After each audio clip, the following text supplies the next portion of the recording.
ils entendent la glorification du monde. Comment les pierres rendent grâce à Allah. Comment les vagues d'eau, ils entendent du bruit. Mais il y a les noms de Dieu qui sont salmodiés, qui sont répétés. Quand tu entends les oiseaux chanter le matin, toi tu entends des cris d'oiseaux, mais eux ils entendent des noms d'Allah. C'est la même chose pour la circulation du sang. Ils entendent la circulation du sang. Et ce bruit-là est plus fort qu'un TGV qui prend son départ. Ils entendent ça. Ils entendent les aliments, comment ils glorifient Allah.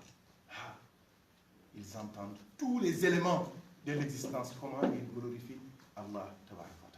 C'est pour cela que les hommes de Dieu, ils ont un respect pour tout. Ils aiment tout le monde, ils aiment tout. Parce que même si tu ne crois pas en Dieu, même si tu refuses de croire en le prophète Mohammed sallallahu alayhi wa sallam, mais ton être le reconnaît, ton être le connaît. Ton être glorifie Allah. Donc, pour revenir, donc il n'y a pas une existence, quelque chose qui existe sur terre, qui ne connaît pas Allah. Tout le monde, toutes les choses connaissent Allah. Inch'Allah, quand on va venir dans la hadra du prophète, on verra que ces choses-là sentent, voient, entendent Allah parce qu'ils ont été, ils ont subi cette injection de la lumière du prophète qu'on appelle Haqiqatul Muhammadiyya. Inch'Allah, on va arriver à cela. Donc, Allah il est à connaître. Donc, si on était dans une autre assemblée, il y a des questions qu'on aurait posées avant d'arriver à cela. Mais nous sommes des croyants. Donc, il n'y a pas besoin de rentrer dans certaines considérations philosophiques et scientifiques. Alhamdulillah, Allah nous a donné la foi. Et ça, c'est très fort. Car la foi, c'est un secret d'Allah. Quand il met dans le cœur, il y a la foi. Quand il ne le met pas, mais tu peux entendre et lire 1 million de bibliothèques, rencontrer 100 000 maîtres, tu te soumettras jamais à Allah. Donc, la connaissance d'Allah, c'est une nécessité. C'est une nécessité, c'est d'une importance capitale. Car les résultats nous montrent l'importance de la connaissance d'Allah. Les finalités aussi, que ce soit pour l'homme, que ce soit surtout pour le musulman. Parce que Allah, c'est lui-même, écoutez bien, c'est lui-même qui dit que j'ai été kuntu kanzan makhfiyan lam u'raf. J'étais un trésor caché, cacheté. Rien ne me connaissait. Écoutez bien ce qu'il dit. Fa ahbabtu an u'rafa. Et j'ai voulu être connu. Je crois que le débat est clos.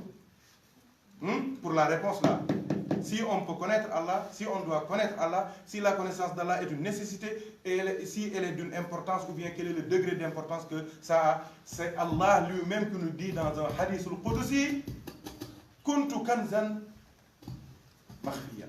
J'étais un trésor caché.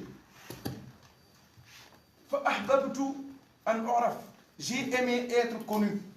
C'est là l'intervention même de l'amour. Fa ahbabtu. C'est là que les grands hommes d'Allah, ce n'est pas des hommes de l'effort, mais c'est des hommes de l'amour. Fa ahbabtu. J'ai aimé être connu. Et là, il dit, fa khalaqtu khalqan. Et j'ai créé une créature. Fa bi'arafuni. À partir de cette créature-là, vous allez me connaître. Donc ce hadith-là nous aide, nous simplifie la tâche. Ça nous montre que Allah doit être connu. Mieux, Allah nous donne même les moyens de le connaître.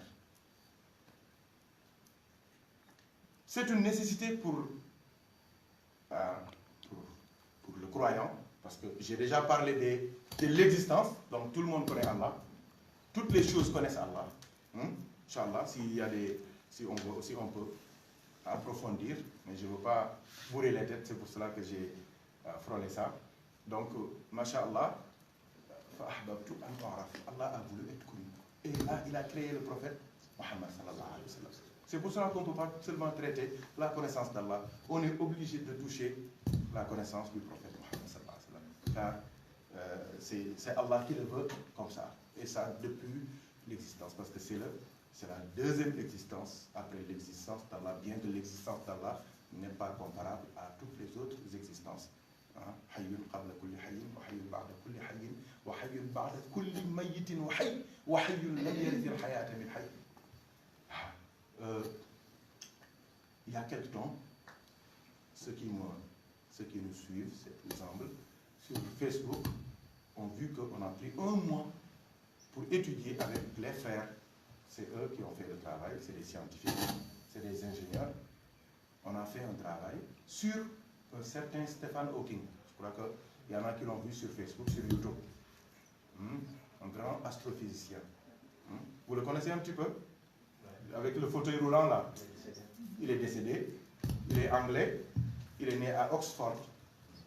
Ses parents, c'est des philosophes, des scientifiques, des médecins. C'est ce qu'on appelle les black holes, les trous noirs. C'est le spécialiste, Stephen Hawking. C'est un grand savant. Mais à la fin de son existence, il a essayé de prouver que Dieu n'existe pas. C'est là qu'il est tombé.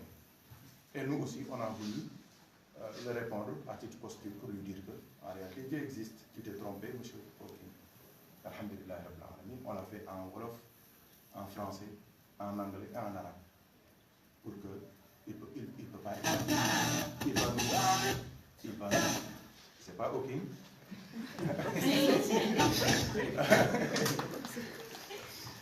Il est terrible. Non, il est terrible. Non, il est très dangereux. Il faut faire des choses comme ça. Non, non, je vous le jure, parce que moi, je connais des gens que Hawking a sorti de l'islam. C'est pour ça. Amen. Pourquoi on prend un mois pour l'étudier et parler de lui sur Facebook au lieu de réétudier le Coran? Pourquoi? C'est pour prévenir. C'est pour aider les frères, les sœurs. Hawking a dévié des milliers de personnes. Beaucoup de gens sont athées. Et c'est lui, à l'origine.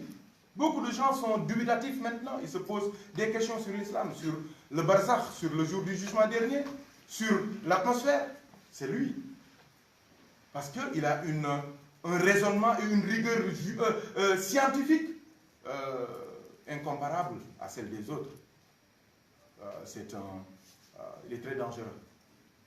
Et il est, en plus de cela, c'est un homme, il n'est pas comme les autres scientifiques qui parlent des astres, des trucs comme ça. Certes, il parle de ça, mais il contextualise, il matérialise le côté scientifique de tout ce qu'il apprend à l'université.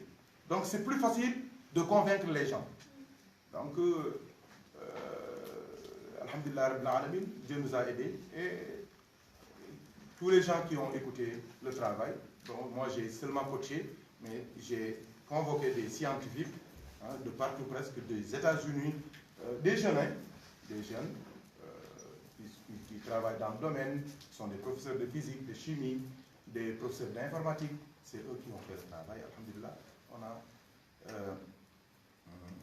parvenu à quelque chose vraiment qui restera pour l'éternité, car je vous le jure, dans quelques années, dans quelques décennies, nos enfants vont se poser des questions sur Hawking.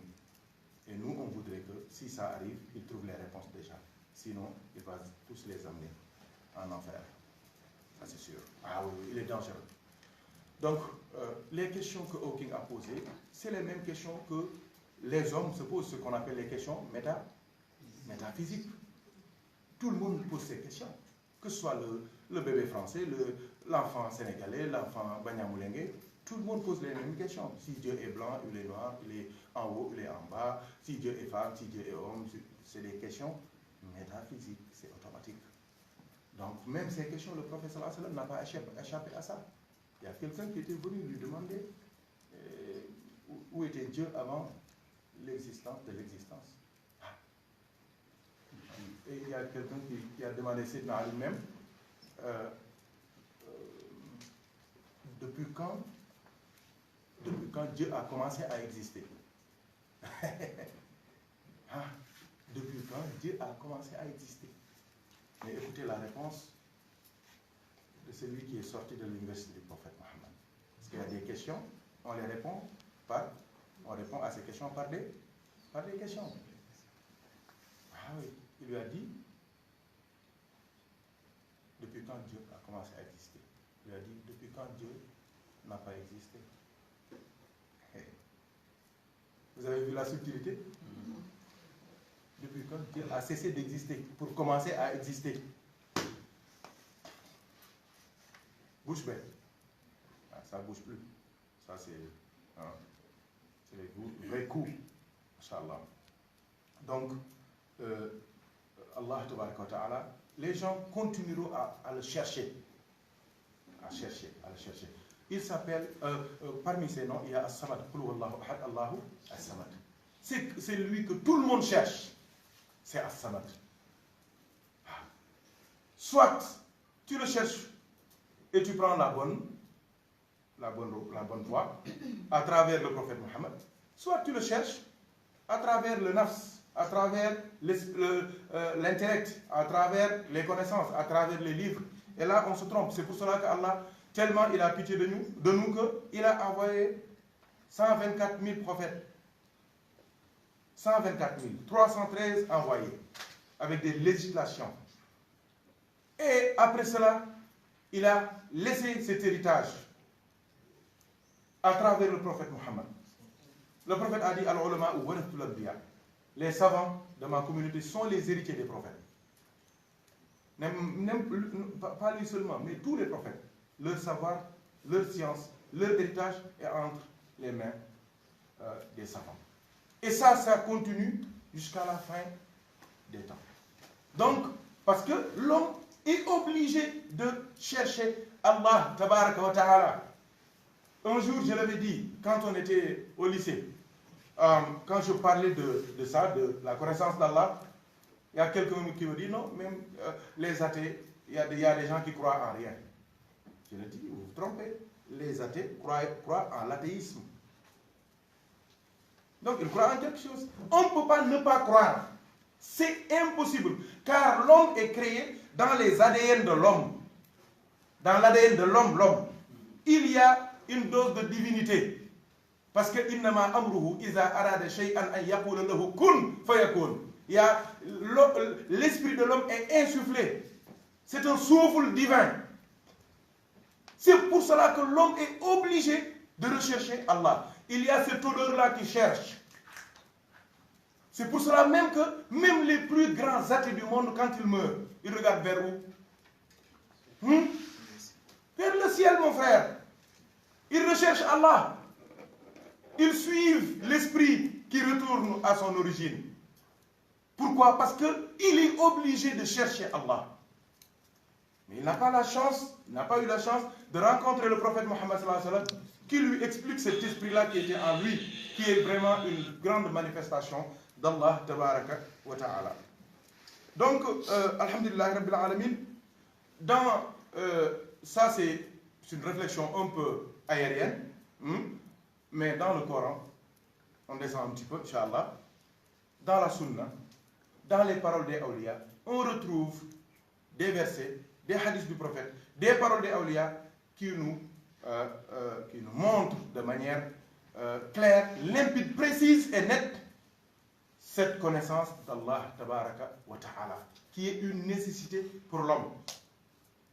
Mais comme je vous l'ai dit, c'est les niveaux et les degrés de connaissance qui diffèrent. Dans le Coran, le prophète sallallahu alayhi wa sallam, la première injonction divine que le prophète a reçue, le premier ordre venant du ciel, c'est quoi? C'est Iqra. Lis, apprends, décortique, comprends, sache. La connaissance d'Allah est automatique. Combien de versets Allah il parle de ilm dans le Coran? Combien de versets? On ne sait pas. Il y a même un verset où Allah lui dit Fa'alam, sache, connais, sur le champ. Donc c'est une programmation directe. Annahu la ilaha illallah. Donc tu dois connaître Allah Tabaraka wa Ta'ala. C'est pour cela que le prophète sallallahu alayhi wa sallam, N'oubliez pas l'heure, hein, parce que là, c'est le turbo. Quand c'est chaud, c'est fini. Ah oui, oui, oui. Et vous aussi, je vous embarque dans mon envol. Vous oubliez. Hein? Donc, Inch'Allah, c'est pour que tout le monde soit bien servi. Donc, j'en étais vous-même. Fa'lam. Donc, tous les versets du Saint-Coran parlent du ilm, parlent de la science, parlent du savoir, parlent de la recherche du savoir. Regardez bien le Saint-Coran, chers frères en Dieu. Allah, il dit au prophète sallallahu alayhi wa sallam, wa kana fadlullahi alayka aziman. Allah lui dit, alam nashrah laka sadrak, wa wada'na anka wizraka alladhi anqada ظهرك ورفعنا لك ذكرك فإن مع العسر يسرا والضحى والليل إذا سجى ما ودعك. Mais beaucoup de versets, Allah parle au prophète et lui fait part des grâces et des faveurs dont il lui a gratifié. Mais il ne lui a jamais demandé de lui demander à lui de lui augmenter. Toutes ces choses-là que je viens d'énumérer et les choses que je n'ai pas énumérées. La seule chose que Allah a dit au prophète, demande que je te rajoute, je te donne encore, c'est quoi?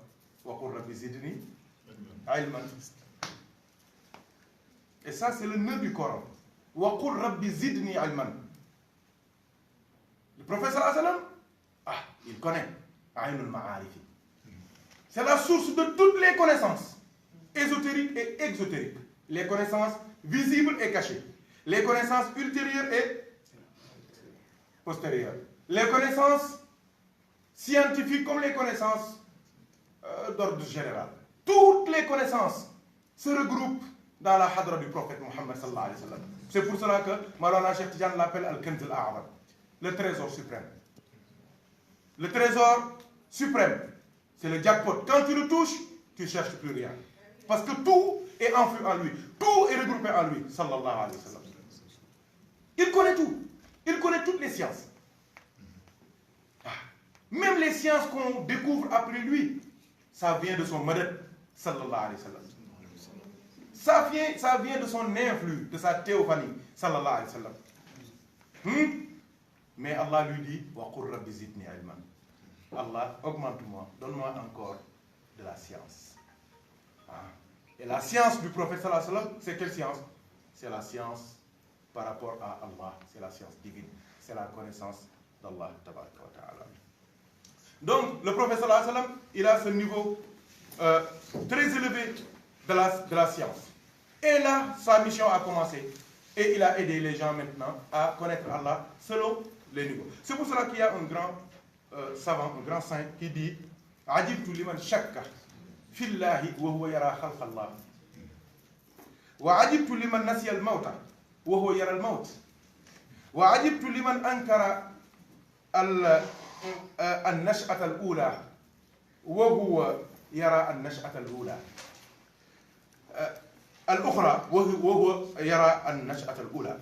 وعجبت لعامر دار الفناء وتارك دار البقاء وعجبت للمتكبر الذي كان بالأمس نطفة ويكون غدا جيفة. Ce qui m'intéresse ici, c'est le premier. Il dit, je suis étonné de voir quelqu'un qui nie l'existence d'Allah et qui voit la créature d'Allah. Je ne peux pas comprendre cela. Là, on était au niveau de la connaissance le plus élevé qui concerne Al-Zat, Al-Sifat, Al-Asma. Là, on vient à ce qu'on appelle Al-Af'al. C'est-à-dire, c'est les actions d'Allah, c'est les réalisations d'Allah, c'est la création d'Allah. Cette connaissance d'Allah, c'est une connaissance accessible à tout le monde. C'est-à-dire, quand on ouvre les yeux de la tête, on n'a pas besoin de microscope ou bien des lunettes myopes.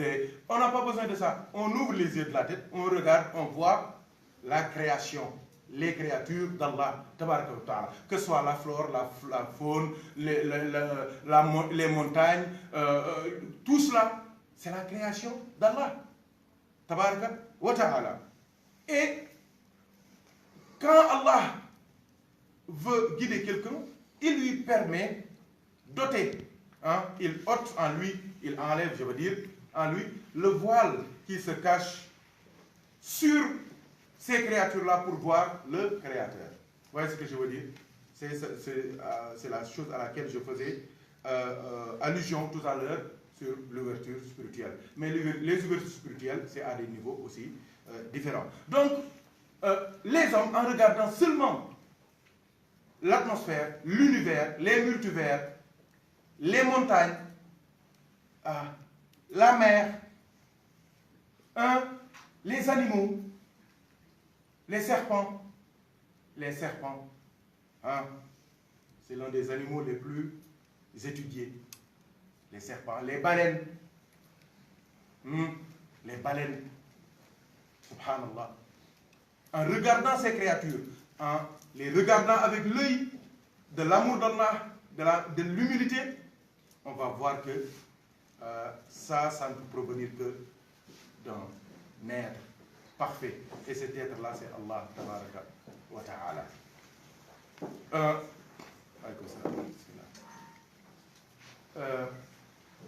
Donc, depuis que le monde existe, chers frères en Dieu, on a entendu tout. Tout.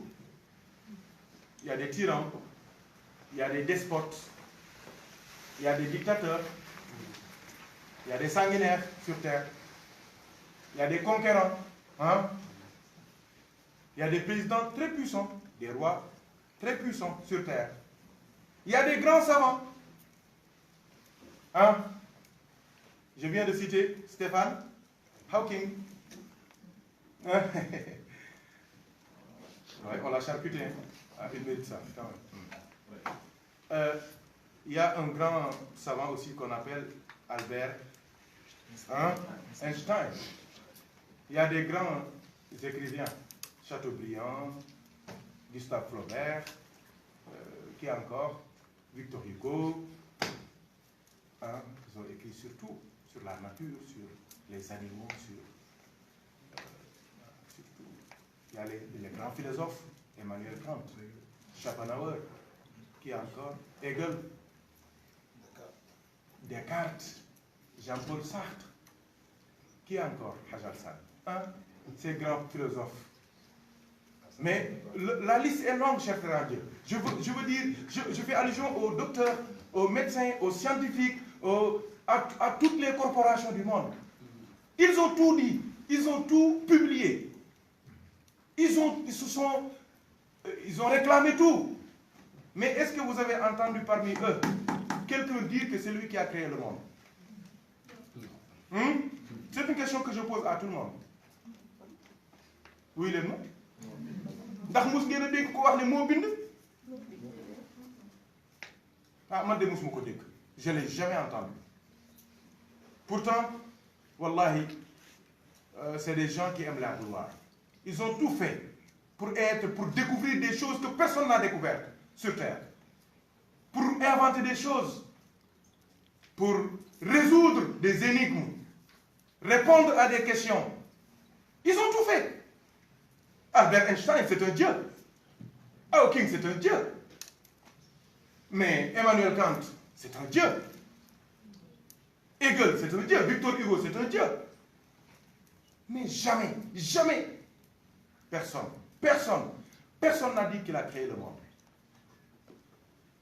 Parce que créer le monde, attention, ça suppose maîtriser l'existence de tout ce qui existe sur Terre. Et là, on va te poser des questions sur ce que tu as créé. Et ce n'est pas possible de répondre à toutes ces questions. Et tout ce que je viens d'énumérer là, cette liste-là, mais ils sont spécialisés dans un seul domaine. Il y en a, c'est des philosophes, il y en a, c'est des scientifiques, des astrophysiciens, des géologues, des avocats, des médecins, des ceci, des cela. Donc, ils ne détiennent pas la totalité du savoir. Ils ont des limites par rapport à la connaissance. À la connaissance de l'atmosphère, de l'univers, des multivers. Pourquoi Hawking a ce pouvoir-là? C'est parce qu'il a parlé des black holes. Et c'est des énigmes. Pourquoi Einstein est tellement respecté? C'est parce qu'il a résolu E égale MC. C'est comment encore racine? MC carré. Mais aidez-moi s'il vous plaît. MC carré. E égale MC carré. MC2. E égale MC carré. Égale MC2 égale MC carré. Hein? Donc, pour vous dire que, alhamdulillah rabbil alamin, les hommes ont toujours cherché Allah, les hommes ont toujours posé des questions sur l'existence d'Allah.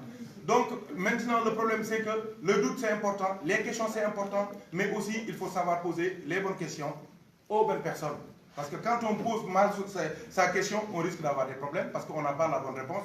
Quand on pose sa question aussi à la mauvaise personne, on a aussi des mauvaises réponses. Et je défie l'humanité tout entière.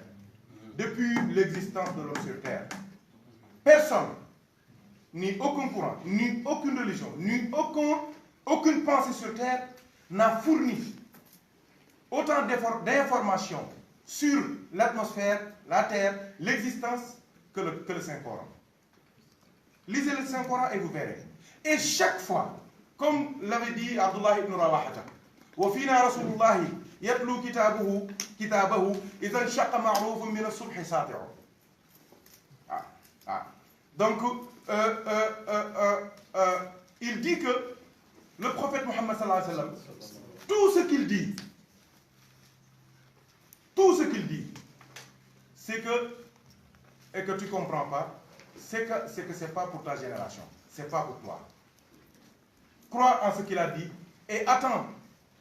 Quand la génération, la personne qu'Allah a choisi pour divulguer cette science-là viendra, il va parler et la science, cette époque-là, donnera raison au prophète Mohammed sallallahu alayhi wa sallam. Il suffit de taper sur le net les miracles du Coran, les miracles des enseignements du prophète. Vous verrez que ce que le prophète avait dit au 6e siècle, en 570, maintenant nos scientifiques viennent de les découvrir. Et tout cela ne fait que renforcer notre foi et notre croyance en Allah tabaraka wa ta'ala. Donc, masha'Allah tabaraka wa ta'ala, dans le Coran, c'est rempli.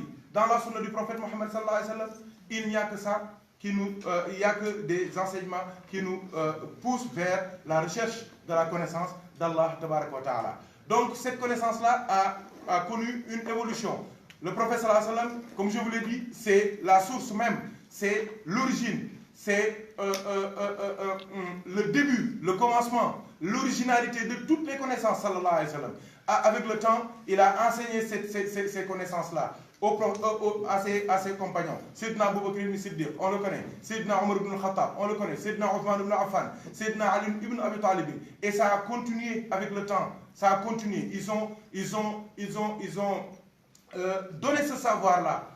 Ils l'ont transmis, je veux dire, de génération en génération, de génération en génération, jusqu'à ce que ça arrive à nous, pour que nous aussi nous puissions goûter à cette odeur, à cette sève, à ce substrat qu'est la connaissance d'Allah tabaraka wa ta'ala. Et ce flambeau est toujours tenu par les grands hommes de Dieu. Car la connaissance d'Allah, il faut le dire, on descend encore, ça se trouve dans le 3e niveau de l'islam. Il y a ce qu'on appelle la religion musulmane qui est l'islam. L'islam, c'est 5 piliers. On sait, shahada, la prière, ce qu'on fait maintenant, le mois de Ramadan, le hajj et la zakat. Il y a ce qu'on appelle al-iman, la foi, c'est 6 piliers. Croire en Dieu, en ses anges, en ses livres, en ses prophètes, en ses anges, au jour du jugement dernier, et croire à ce qu'on appelle le destin ou bien la prédestination, selon la définition qu'on donne. Il y a un 3e niveau qu'on appelle al-ihsan, c'est la bienfaisance. Moi, je dirais la spiritualité, ou bien même l'excellence. Je dirais l'excellence. Et l'excellence, pour revenir un petit peu, l'islam, l'école qui l'enseigne, c'est ce qu'on appelle le fiqh, la jurisprudence islamique. L'iman, c'est l'école qui l'enseigne, c'est quoi? C'est ce qu'on appelle al-iman, al-tawhid, l'unicité d'Allah tabaraka wa ta'ala. Et al-ihsan, quelle est l'école qui l'enseigne? C'est l'école de la tazkiya, de la tarbiya, ou bien du tasawwuf. Et c'est pour cela que les connaissances dont on parlait, quand, Masha'Allah, Allah Ta'ala a aidé des gens, les a élus, a ouvert leur cœur et a enfoui dedans son secret, ce secret-là leur a permis de mieux connaître Allah Ta'ala. Et c'est pour cela qu'ils aiment Allah, ils adorent Allah jusqu'à atteindre ce qu'on appelle Al-Fana. Al-Fana, c'est l'extinction ou bien l'anéantissement en Allah Ta'ala, pour connaître vraiment la réalité de la réalité qui est que rien n'existe si ce n'est Allah Ta'ala. C'est le secret, ce qu'on appelle le secret de la ilaha illallah. C'est le secret de la ilaha illallah. C'est pas seulement la parole qu'on répète la ilaha illallah. Non, non, non. Il y a un sirr, un secret, il y a un substrat. C'est comme un arbre avec sa sève. Vous connaissez la sève? La sève, men. Hein? Batinbi, le substrat, batinbi. Le secret de la ilaha illallah, hein? C'est pas la parole. Ça, c'est pas quelque chose qu'on dit. C'est quelque chose qu'on connaît avec le cerveau du cœur. Hein? Je vous avais parlé de l'œil du cœur, hein?